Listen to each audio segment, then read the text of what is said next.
Yes, everybody, how are we doing? Sammy, United People's TV. It's Friday. I've got my arms out for some reason. Probably because it's Friday.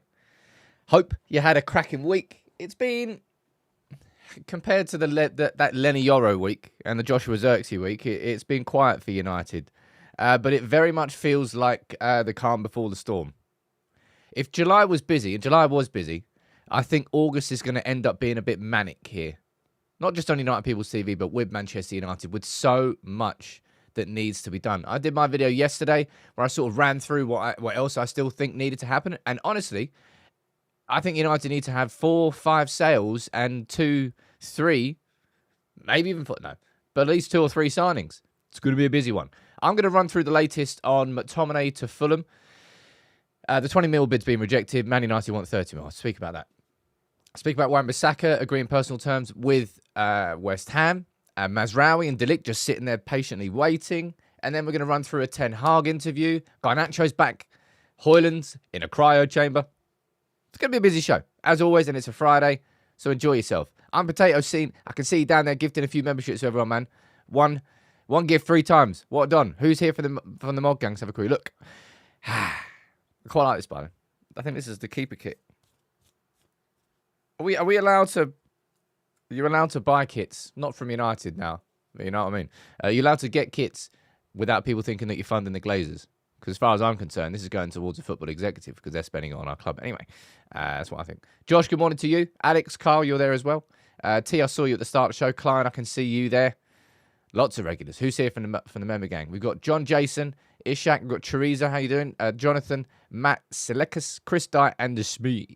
On Facebook, we've got Theo, Danny, Cuz, we've got John Ryan, Siraj, and Steve Chuckwoody. Good morning to all of you.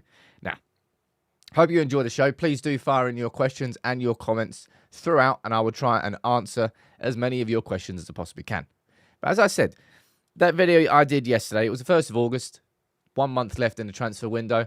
July, I don't think anybody would say was bad in any way, shape, or form, because I don't think it was. The signings of Joshua Zirkzee and Lenny Yoro, both of them were exciting for different reasons.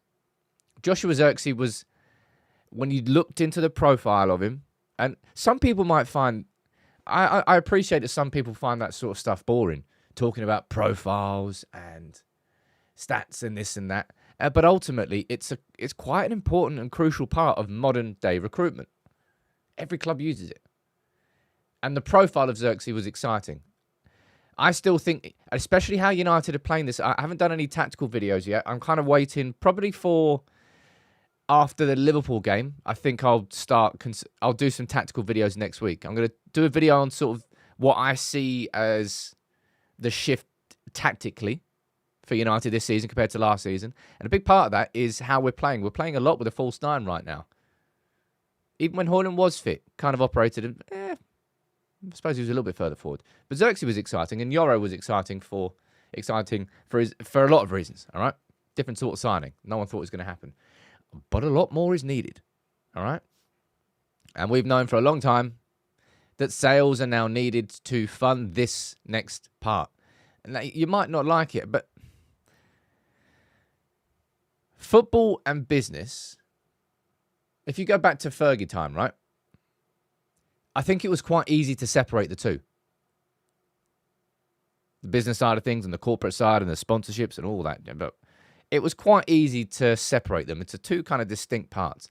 But not just at Manchester United, but football in general, business and football now blend. It's why Jim Ratcliffe, was it last month, said that if the Premier League aren't careful, then clubs will end up employing more lawyers and more accountants than players. And it's just the way that the modern game has gone, with the rules and everybody looking for loopholes. And if you don't do it, then all of your competitors around you are just going to do it anyway. So it's not like if you can't beat them, join them. But it's part of the admin. I don't know what way to describe it. It's the way that the Premier League has pushed football. So people getting annoyed, and there are quite a few people getting annoyed about the idea of selling McTominay because of who McTominay is.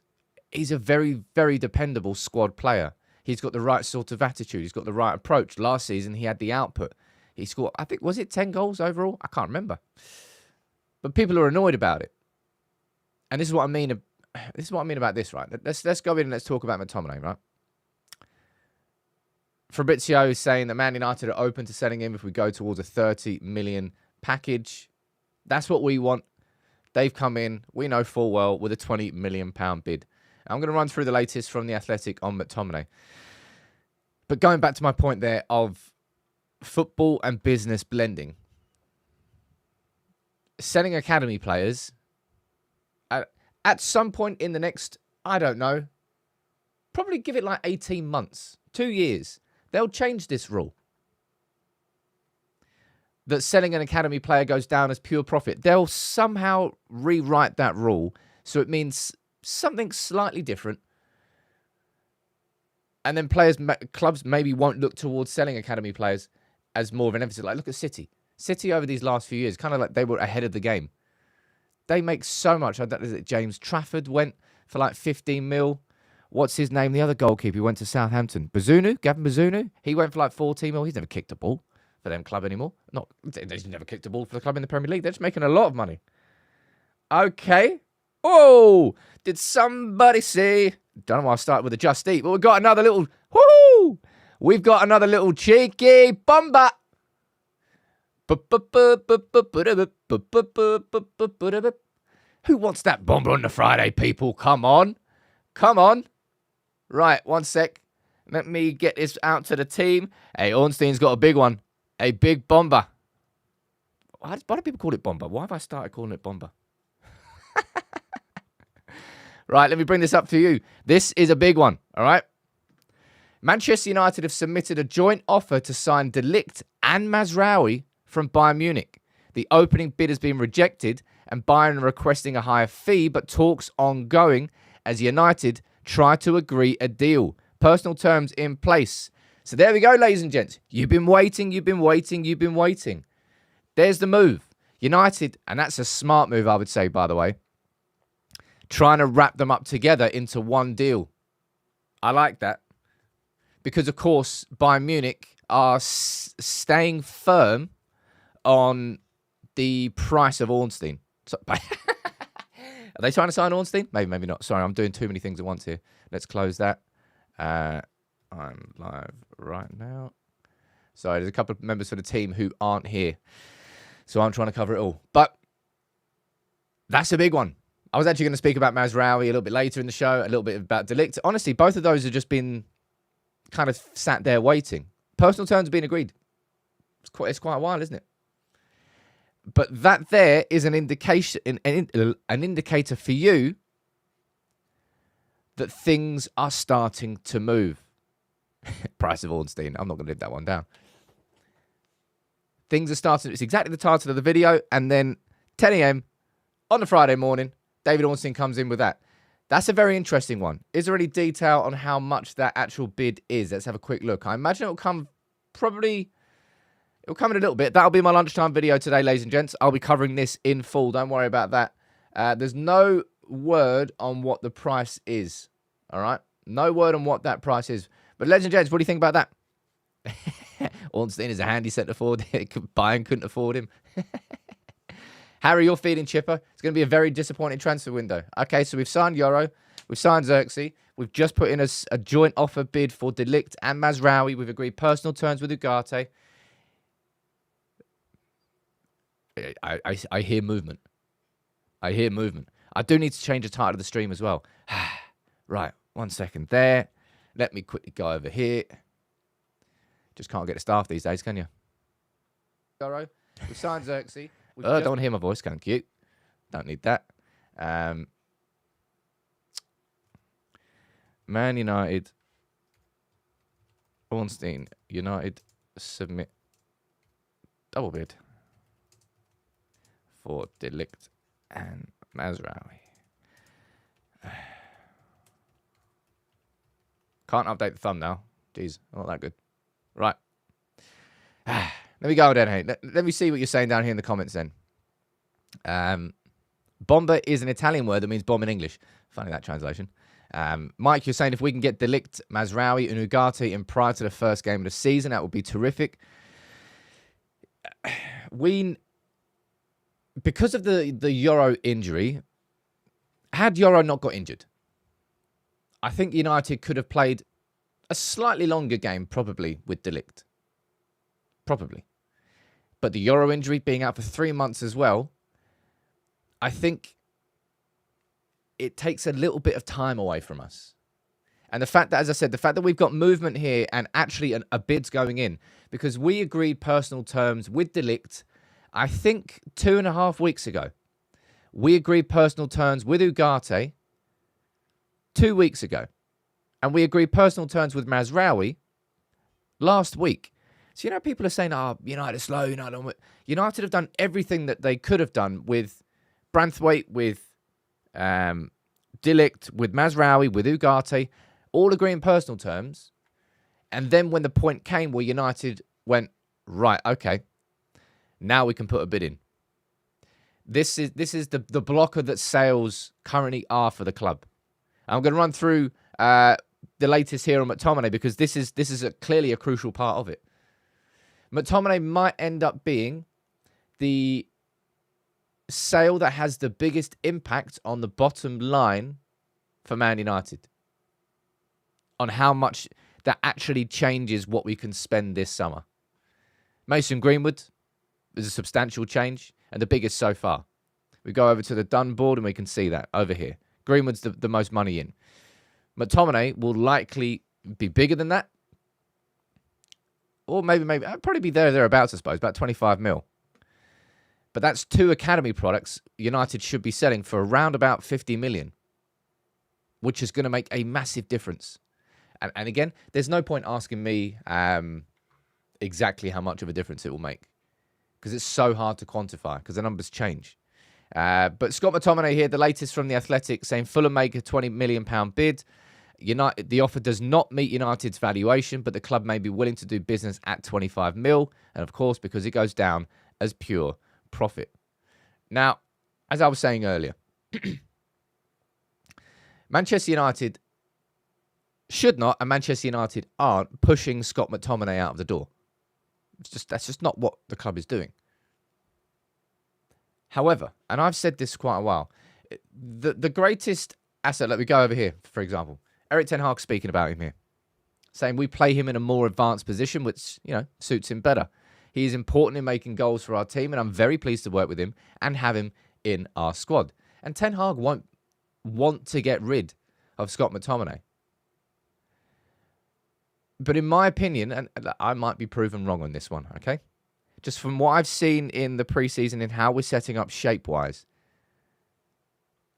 and the sort of player I think Xerxes is going to be for United, and I've already said this yesterday, I think Xerxes is going to replace a fair amount of the sort of threat in and around the edge of the box that Scott McTominay brought.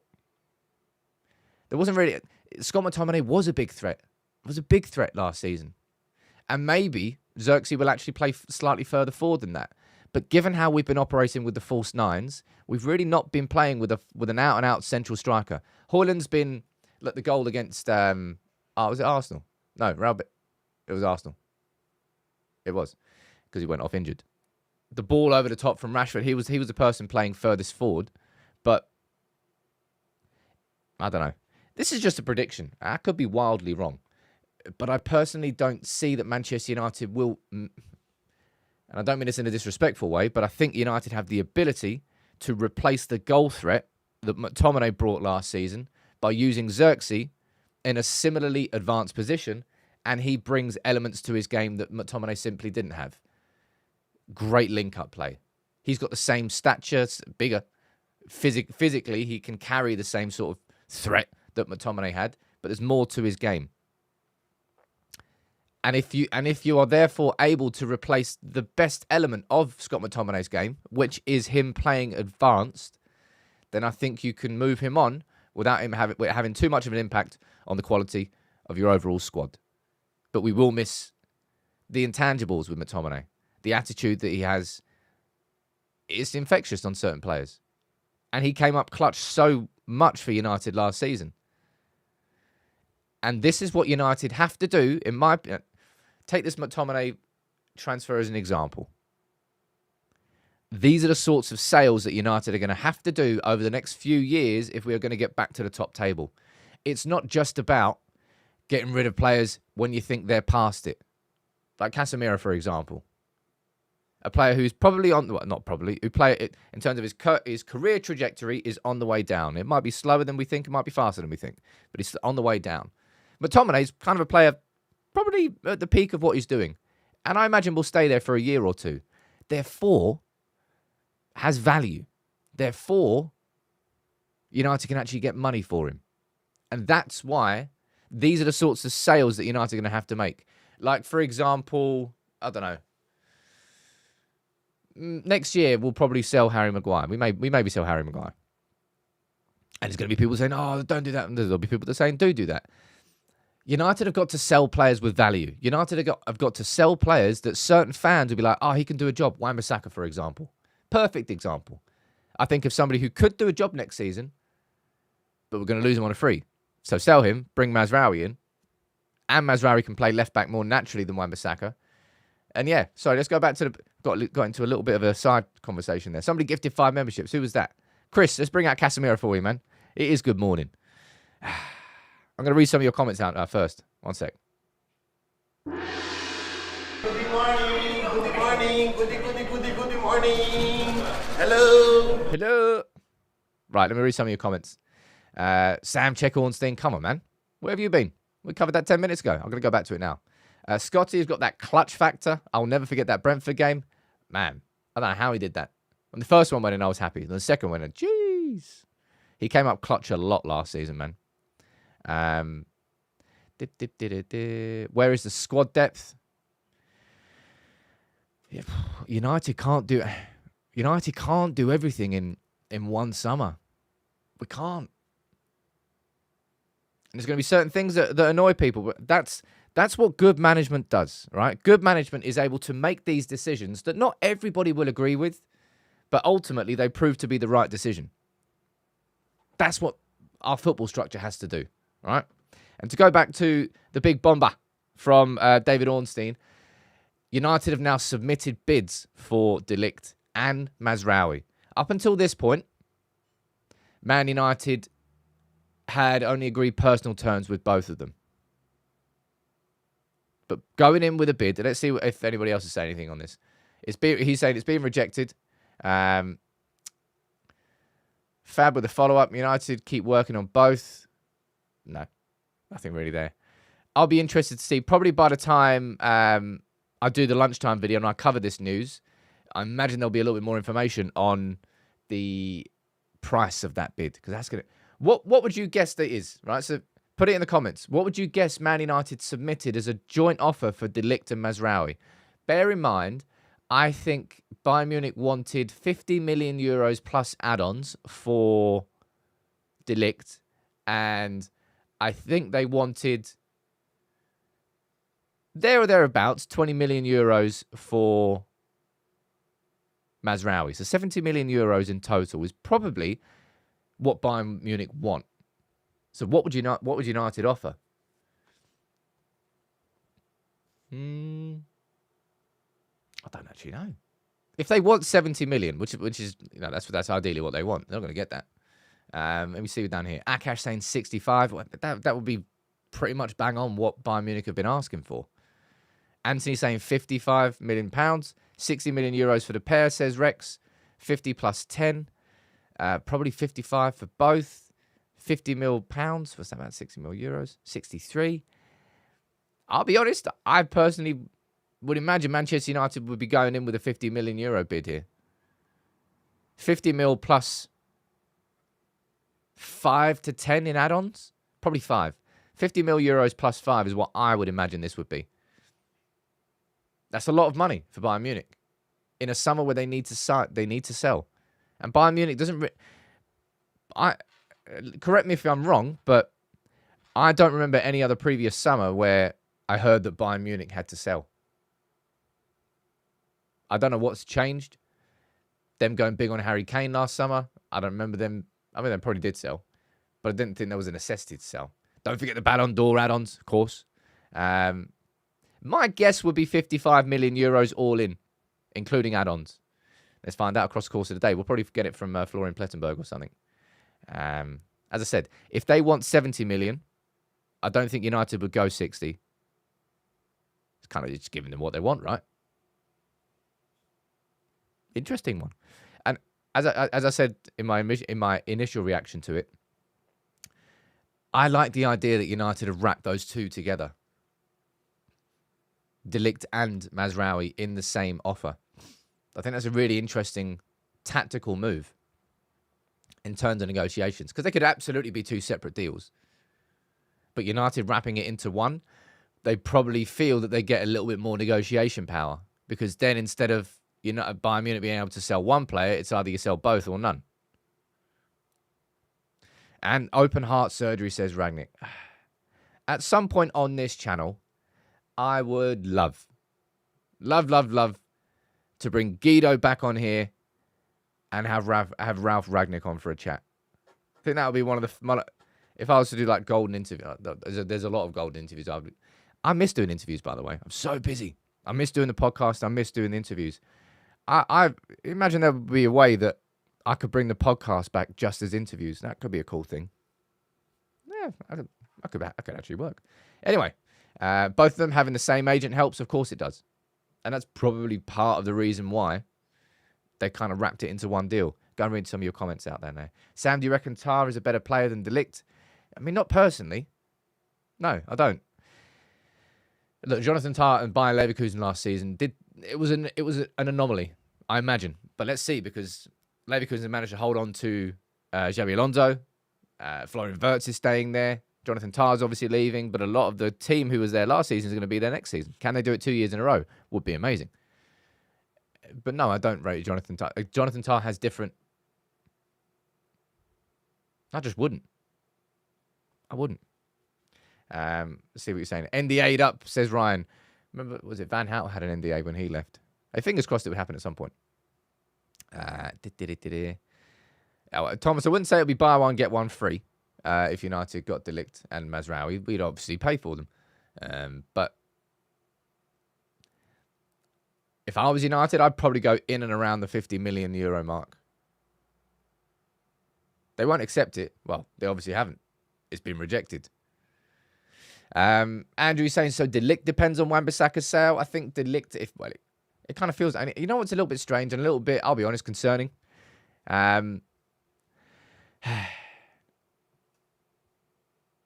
It feels like right now, the biggest weakness that Manchester United have is in central midfield. Yet we've really not heard any movement on that. The only midfield movement we've got is Scott McTominay might be leaving. Nothing on Hannibal, nothing on Eriksen, nothing on Casemiro. And now we're hearing that United are pushing forward, wrong thing, for a centre-back and a right-back. I really hope there's movement on Ugarte quite soon. Remember yesterday that we heard that PSG might be willing to accept a loan offer with an option. And if United can somehow swing and negotiate that deal, it would be so good, man. Our Potato gifting 10 memberships. What do you reckon, Rio? Lenny. Feels a little bit sad doing that now. He's injured for 3 months. I'm going to go back. I think I missed a couple of super chats earlier, so I'll go back and read those. Let me have a quick look. How are we doing, everyone? Rex, you're saying, what do you think of the performances so far? I think with injuries at the start of the season, etc., the start of the season will be like last season, but there is hope.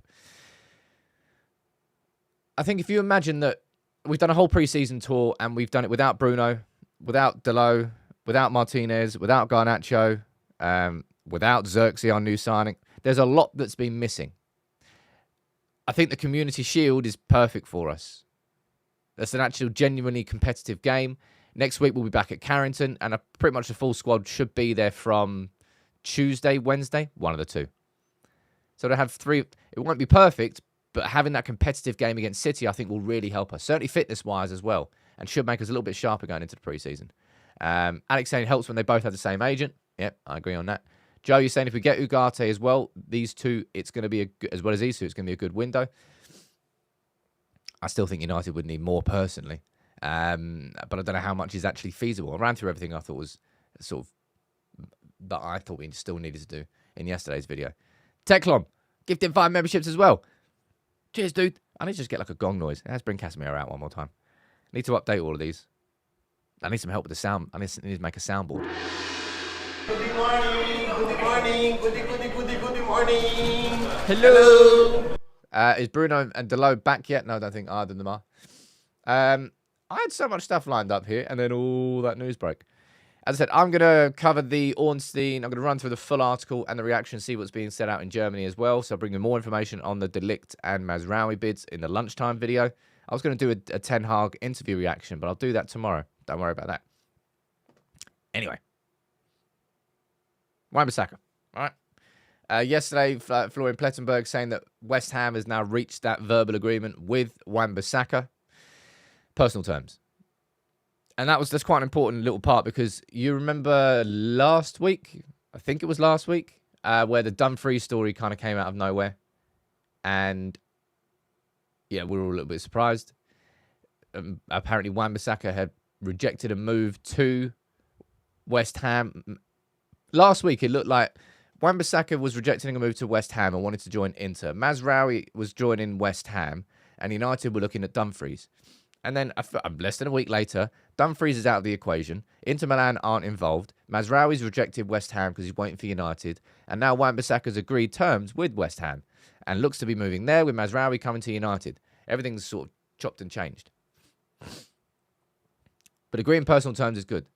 West Ham made the offer of 10 mil and United want 18 mil. People are going to say that the price for Wan-Bissaka is derisory, given that we pay 50. He's got 1 year left on his deal.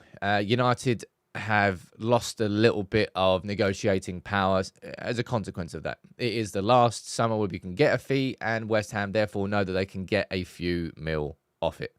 10 mil is too low for Wan-Bissaka. But United, because of the contract, have lost a little bit of money on Wan-Bissaka. I agree, Paul. Wan-Bissaka is worth 20 mil. We're not going to get that because of the contract. I mean, you can see where the compromise is there. West Ham are offering 10 mil. United are demanding 18 mil. 14, deal done, right? 14 mil. It should be Wan-Bissaka going and Mazraoui coming in for pretty much zero outlay. We should be getting around about 15 million for Wan-Bissaka, and I imagine that's probably the price that we'll be paying thereabouts for Mazraoui. Of course, the bid's gone in. We don't... Oh, that's the wrong one.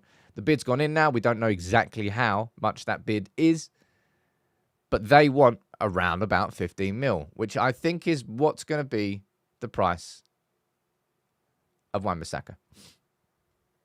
And as I said earlier, McTominay is a player that there's quite a few United fans that don't want him to leave, that want him to stay. And the same goes for McTominay. Did I say McTominay twice then? McTominay and Wan-Bissaka, there'll be people that say, oh, you keep them in the squad. This is where United are going to... You wanted to be ruthless. You wanted United to have a playing style. You wanted United to be more of a cohesive unit. Wan-Bissaka being replaced by Mazraoui ticks a lot more of those boxes stylistically. Of course, carries the risks with the injuries, but he's a player who naturally suits Ten Hag's style more. McTominay, I think, could easily stay at the squad. I think McTominay could easily stay at United and be another good squad player. I said it last summer. You know, when loads of people were... Before McTominay had his renaissance, loads of people last summer... Wrong one. Loads of people last summer wanted McTominay just gone out of the squad. And I said, honestly, there's quite a few other players that I would get rid of before I would get rid of Scott McTominay. And then last season, I mean, he surprised me. I'm not saying that I saw it coming, because I didn't. He surprised everybody by how impressive he was. But I wouldn't force him out of the club. But United, it could make a big difference to our bottom line, and a big difference to how much we can sign. And of course, Ligt is one that could make a massive difference. There are actually questions. If Manchester United were to... I think we had this poll before. I think it was really tight. if Man United were able to sign De Ligt and Yoro this summer, who would be the first choice right-sided centre-back? And I think it was pretty close. But I think a fair amount of you wanted De Ligt to come in and be that starting sort of leader centre-back. And unfortunately for Yoro, he's now got a 3-month setback, which is just... I mean, it is almost laughable that it's happened to him. It feels very on brand for Manchester United. And I've got no doubt that he'll come back. He's 18. It won't fingers crossed, it won't have a lasting impact on his United career. But De Ligt has been sitting there waiting for United. We agreed personal terms weeks ago. Bayern Munich have made it clear. They've got Kim Min-jae last summer. Don't know who else they've got there. And they're going to sign Jonathan Tah. And they want him to play for Bayern Munich instead of De Ligt. So whatever the profile differences are between Tah and De Ligt, Bayern Munich have decided this is what we want. Is De Ligt better than Martinez? Completely separate players. Completely separate sides. De Ligt and Martinez together in front of Onana, with Mazraoui maybe at right back, or Dalot, and Shaw or Amas at left back. I mean, you've got an incomparable back five there in terms of how confident that team will be playing out from the back with the ball, which I think at its core has been the biggest problem for United since Ten Hag started. Because he wanted to do it straight away when he came in and he couldn't, and he had to move backwards. And slowly he's done it and then pulled it back. And that sort of do it sometimes, but not other times, has probably created a little bit of confusion in terms of the positions of the players. And because of that, we can't control games. Because of that, we have to play really fast through the transitions. In my opinion, at the core of United's problems is how crap we still have been playing out from the back with the ball. I think once we do that and nail that, watch how much better United are at simply just having possession. Simply just knocking it about. Yeah, pass it back to the defenders. How much better we'll be at beating the front press of a team coming aggressively against us and the chances we'll make off the back of it. I think that's the biggest difference maker. And De Ligt, in that sense, really slots in and makes a noticeable difference to that immediately. And could be a leader. You could absolutely see him. If he comes to United in a few years' time, you could see De Ligt, maybe not even a few years' time, being a captain. Swear was captain for Ajax at 19 in the Champions League semi. I'm going to go down here and read some of your comments. Steve, I can see you gifted 5 memberships down there. Thank you very much, dude. There's a little mini gong for you. Who's a lucky 5? Let's have a look. Hey, Jason, we got Matt, Justin, AJ, Paul, and MA. All gifted a membership. Let me read some of your comments. Scott is lethal in the box, though. Neil, I keep saying it. Xerxes should be able to replace the goal threat that McTominay brought. And we've already bought Xerxes. So I think we've already replaced that. How do we score with Eriksen and Casemiro in the mid? I don't know. Is he better than Maguire? Yes, I think he is. But I think Maguire is actually... I went in really, really harsh on Maguire. And I still stand by the criticism that I gave him. It was nothing personal. I never went personal. I just spoke about the Manchester United captain who I thought was just not being anywhere near good enough with the standards anyway. But he's certainly showed me some mad level of resilience last season and came up when his manager needed him the most, despite the fact that Erik ten Hag actively tried to sell him. That's real professionalism for him. J.A., I won't disagree with you, dude. We absolutely need a central defensive midfielder. It's the biggest and most important one. But De Ligt, he's not been stressing about it. He's been chilling out. And now Man United have come in with the joint bid, right? And I will cover that in a little bit more detail at lunchtime today. I have to update the whiteboards as well after. Can't do that now. Could we not explore a loan deal for De Ligt, says Potato. I mean, you could. But because Bayern Munich need the money, and that's the thing, PSG's cash flow must be good enough for them to entertain the idea of letting Ugarte join Man United on loan. I think so anyway. Bayern Munich's is not. So they can't. But anyway, let's move forward to speaking about players returning, speak about a little bit of Ten Hag's interview, and also a little update on Noussair. Let me bring that to you now. 1 second here. And as always, please fire in your comments and your questions throughout the show. But Teresa Maguire has been 100% resilient.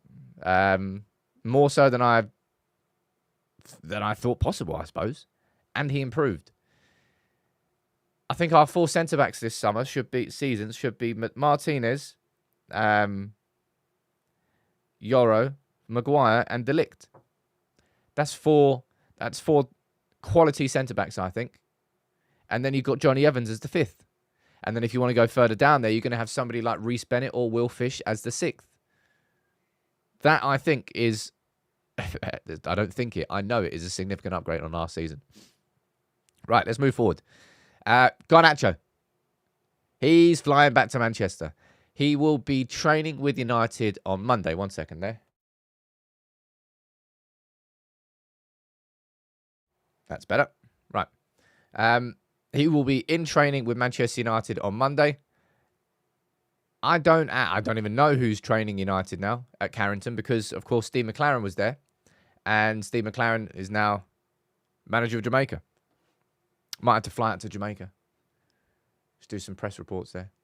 Obviously, just working. You know what I mean? To work properly. Let me see what you're saying down here. A couple of comments now. Flores, what's your thoughts about the Ligt situation? Will Ineos fix it to agree the deal before the deadline? Yeah, I'm not worried about... I'm not worried that the Ligt deal can be agreed. I'm worried about, can it be agreed early enough that he can have genuine pre-season with the club? That's what I'm worried about. And that's going to be something that, as I said, you want your players to do well in the international tournaments, like Garnacho winning Copa America and Martinez winning Copa America and Kobbie Mainoo and Luke Shaw getting to the Euros final, but it then delays their return to the club and it affects your pre-season. There's constant football 24/7. And it's a problem. Ten Hag speaking about Garnacho here, saying, look, he is going to be training today. So Garnacho's straight back into Carrington today, right? You might see pictures of him just returning, thumbs up. It will just be the loosener going there, like the initial, the first day back at training, where it's all about, I think you normally do like a set of fitness tests to measure you versus last season and versus the end of the season. So then you can see where the levels have dropped off and then I'm presuming they cater programs to improve those areas where they've gone down. But Martinez will be joining in on Monday. I imagine. So we play Liverpool at 12:30 on Sunday morning. I imagine we'll do that, get straight on the plane, go home. And everybody will be back on Sunday at some stage. Then Monday will probably be everyone back in at Carrington, but just like come in for massages, come in for stretching, no actual training, but just to loosen up. And then Tuesday would probably be the first proper day of training with the full squad that Erik ten Hag and the coaches have. I think Tuesday is when Carrington will actually be full. And we've got City on Saturday. So that'll be Tuesday, Wednesday, Thursday. 3 days of actual training. 1 day of light training and then the game itself. We should be fitter this season. Absolutely should be fitter. That's what I think. So anyway. Look, Rasmus Højlund, he's doing everything that he can, but he's going to be missing for 6 weeks. Getting in that sweet cryo chamber. I do like a good plunge pool. So I was just reminiscing about being a member of David Lloyd. What a place. Man, it's expensive. What a place, though. How much is a double bid, says Shake? We don't know. We don't know that yet. Quite a few of you have been mentioning this down in the comments, and I had it planned for later in the show. Let's speak about it. Tyrell Malacia. Ooh. I do not know what happened to his knee. Did someone shoot him in the knee? I've got no idea. Because I've not seen a layoff like that in some time. He missed the entire season. He's playing in pre-season now and training. I know he had botched surgery, so he had to have the same surgery again. I'm presuming it's all knee ligament related. But Erik ten Hag confirmed here that he's not that far off. He's progressing. but he thinks it would be possible for him to return in 2 months' time. So that's Malacia out for 2 months, that's Yora out for 3 months, and that's Haaland out for 6 weeks.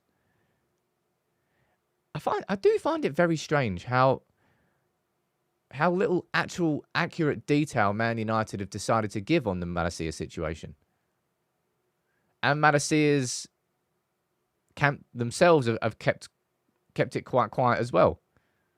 I don't know. It feels like there's more to it than I think we'll ever know. But Malacia is going to be missing for another couple of months. Which means that we're starting this season right now with only one senior left back. And that's why it's just exciting for this lad. It really, really is exciting for him. Speaking after the game against Betis, which was probably his best performance so far for United at pre-season, he said, look, when I joined here, one of the main things was a pathway to the first team. It's a big reason that Obi Martin chose United. Listen to Ruud van Nistelrooy. But Harry Amass, and this is why football is a cruel game, all right? Football is a very short career, right? Typically, you're thinking like 32, 33 is, you're on the way down. That's like the twilight of your career. So footballers have only got a small amount of time to have the impact that they want to have. Look, 10, 15 years might not be small in the grand scheme of things, but in the grand scheme of your life, it's quite a short career. Pathways and opportunities are what creates players, right? When Malacia came in, I was really happy with him as the alternative to Luke Shaw. I thought, United have actually got two that we can dovetail between here. Certain games or we can rest Luke Shaw, and Malacia I thought was a great understudy. I think Malacia is going to lose that spot now to Harry Amass.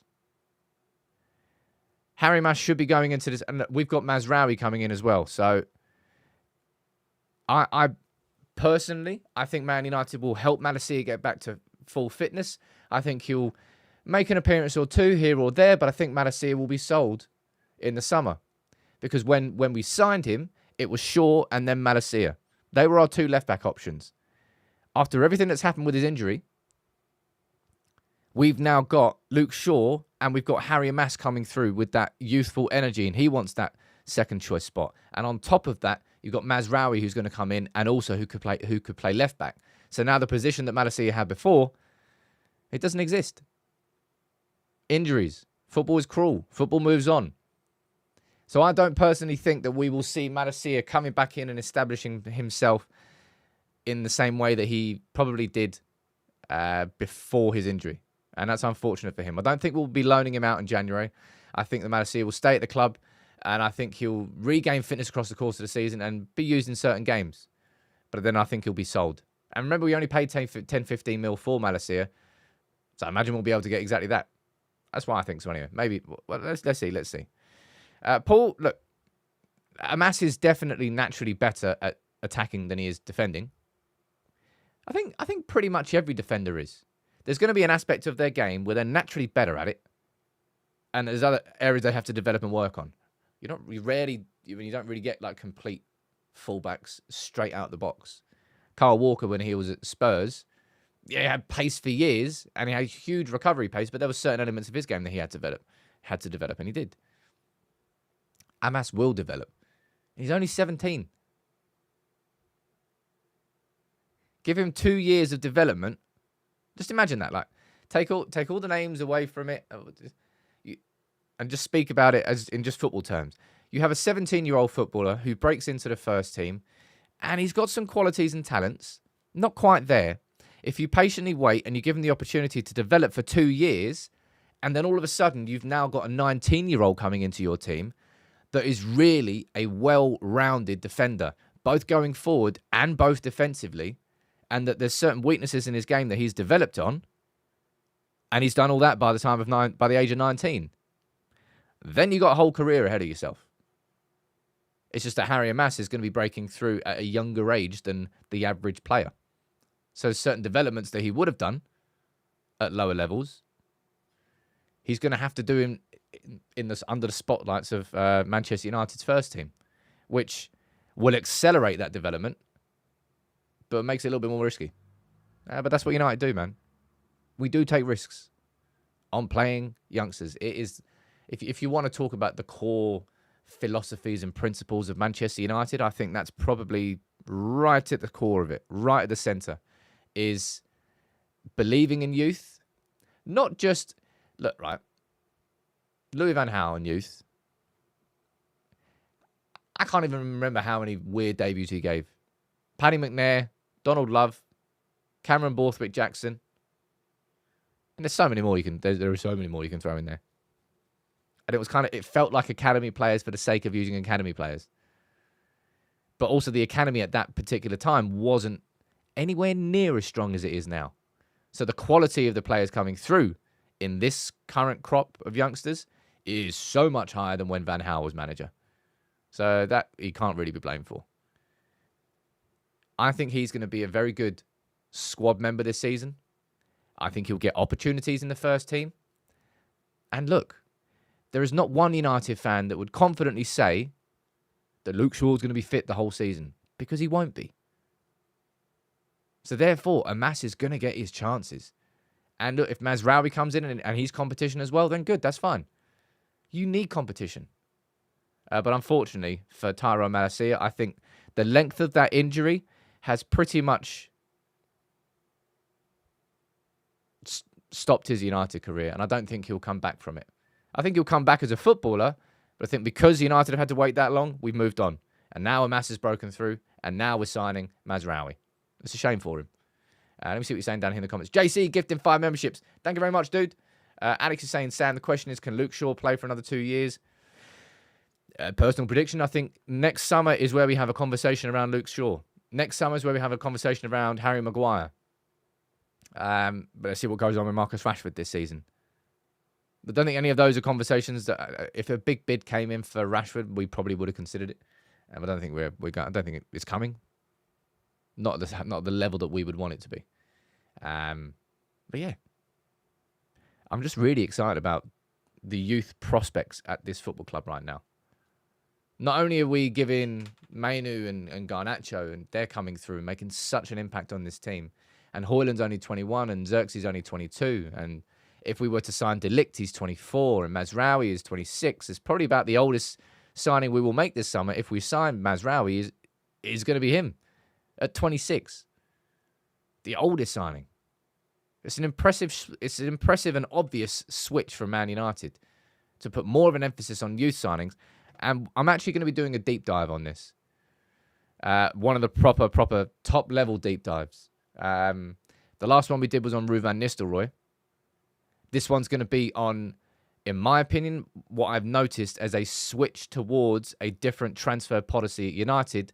And in my opinion, the same policy that we used when we were at our absolute best and our peak. And that was not bringing in stars, but making stars. And that's what that video is going to be about. Let me see what you're saying down here. Madagascar was the guy who pushed all players around him at final to do specific training around the club. We failed him. I think he's definitely been failed in the same way that Martinez was failed. Both of them had lapses and recurrences of injuries. Martinez had to have the same bloody metatarsal surgery. Malacia had to have more surgery on said botched surgery. And by the way, Malacia chose his own surgeon, right? I don't think the surgery was the problem. It was the recovery from the surgery. It was the rehab. And that's where United have been. We know we've been awful at that. Our first team, our leading first team physio, head of rehab, whatever it was, he's gone. He's been sacked. He's been replaced. So that's Man United admitting, whoop. Nope, that was wrong. Ryan is saying, can you do some history deep dives? I love our history. Ryan, I think if we can continue growing United People's TV in the way that we are growing, I can do those sorts of things. But I can't do them yet, simply because they're so expensive and they take so much time that currently I want to do them about current events. There is so much history of United that I can look for and look into and bring stories out of. It would be amazing. Is Xerxes turned 23? I swear he was 22. Oh, he's probably 22 until he turned 23. That's how it works. Oh, 22nd of May. I just got that wrong then. Whoopsie. What else is he saying down here in the comments?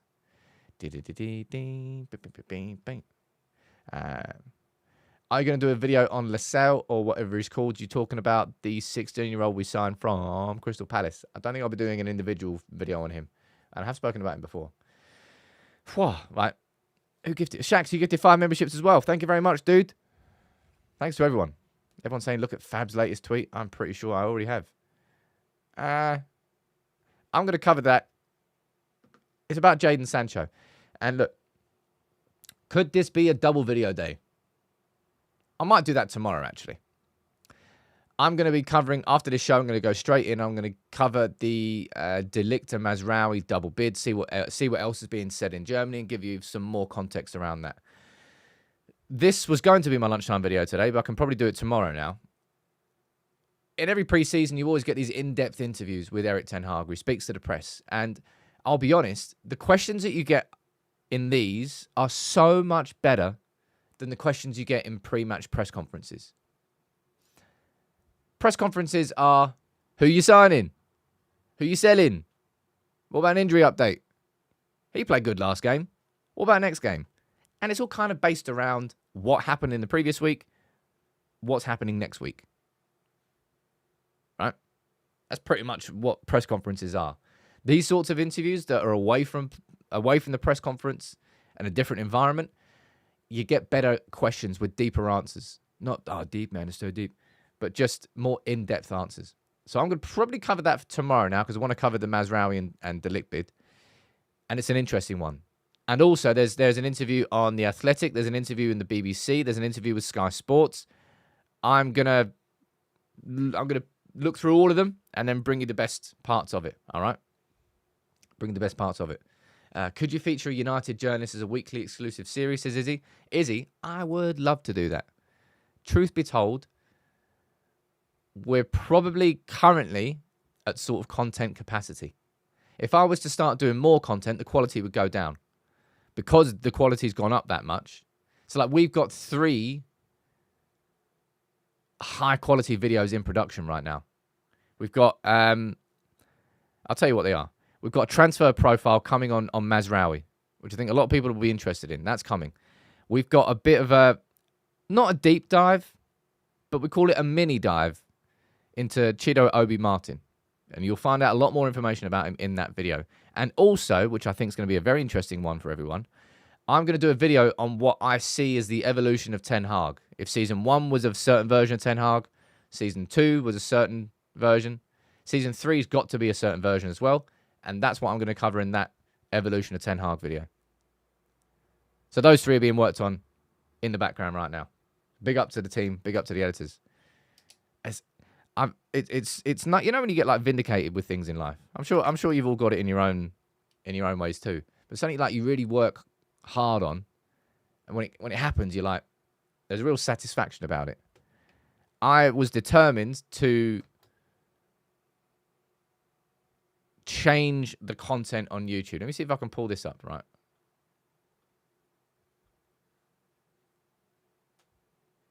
Right, in fact, sod it. I'm going to show you this. This was a presentation that one second, how can I open this? This was a presentation that I made on the 8th of January, right? You can't see the whole thing here, but you can see the main thing, right? This is a presentation I had with the team. I said 2024 vision. I said this on the 2nd of January. To reach 500,000 subs on YouTube, which I still think we can. To make United People's TV the unrivaled champion of informed, high-quality Manchester United content on all platforms. And I think we've reached that. I think we're number 1 in terms of that level of quality content, and I want to stay there. And to grow United People's TV to the point where maybe I can step away for an actual week and high-quality content still goes out, which we haven't quite reached yet. But that's the second one we've done. The first one, we're on to it. And just to let you know kind of what goes on behind the scenes. I don't know. Probably quite a few of you will be interested in it. Not everybody. Some of you will be. Why United not getting rid of Anthony? Because nobody wants to sign him. Not for the price that we would be willing to sell him for. That's the issue. We should sell more players. Thank you, John. That's a little bit obvious. I mean, that's exactly what United are doing, and it feels like sales are actually moving forward now. Marcus, David Ornstein did say that the bid is rejected, or the bid would be rejected. He said the bid has been rejected, right? So I'll cover that in the sort of, not the full story of it, but a little bit more information. Right. Come on. Right, I'm not going to do the whole song. Let me know where you're watching from, both the city and the country, and I'll get a few of you added onto the map. We've got Malaysia, we've got Brazil, Ireland, UK, Zambia, Ethiopia, Norway, Poland, Germany, India, Macedonia, Slovenia, Malawi, New Zealand, Estonia, South Africa. Jeez. Let me know where you're watching from, and I'll get a few of you added onto the map. Let's see where we're all watching from here. And yeah, thank you for buying into what I'm trying to do here on United People's TV. I think we are changing the game, and I think it's for the better. We've got Real Void watching from Jessheim in Norway. Did I pronounce that right? I reckon I got that one right. Helps if you spell it right. Jessheim in Norway. You're on the map, sir. Welcome aboard. Let's see what's going down here. We've got Matt watching on Facebook from Malta. What's the capital of Malta? Don't know. I think I've just broken my own rules there. That's a country. Let's get a couple more on here. We've got Yanko watching from Norilsk. Is that Norilsk? Norilsk? In Russia. Siberian Federal District. We don't have many from Russia. I don't know why I'm celebrating that so much. I'm not actually in with Putin. One more here. We've got Chris watching from Dula in Cameroon. Dula. Medulla oblongata. 10 points to know what film that's from. That's not worked. Douala. Do I spell it wrong? Or did you do? No, you spelled it wrong. You sold me up the river there. Right. Let's wrap that up for today. I can't wait until there's a point where I can make this interactive and you can sort of all engage with it and maybe dive into it and look at all the points. There's 660 on here now. It's cool, isn't it? Right. I'm going to wrap that up for today. I'm going to go immediately and work on the video looking at the full article here from David Ornstein. Yes, Big Marvinsky, 10 points. It was from Waterboy. Josh, you got it too. I'm going to cover that in a little bit more detail. Thank you all for tuning in all week long. Much love. Make sure you subscribe if you're not part of United People's TV, because you really should be. And yeah, I'll have that lunchtime video on the Ligt and Mazraoui bid. And tomorrow I'll have that video on the Ten Hag interview. August is going to be busy. I imagine there's going to be quite a few extra lives that we do here. So maybe later on today, I'll be here live too. Take it easy, everyone. Have a cracking weekend. And obviously, I'll be here for the Liverpool game.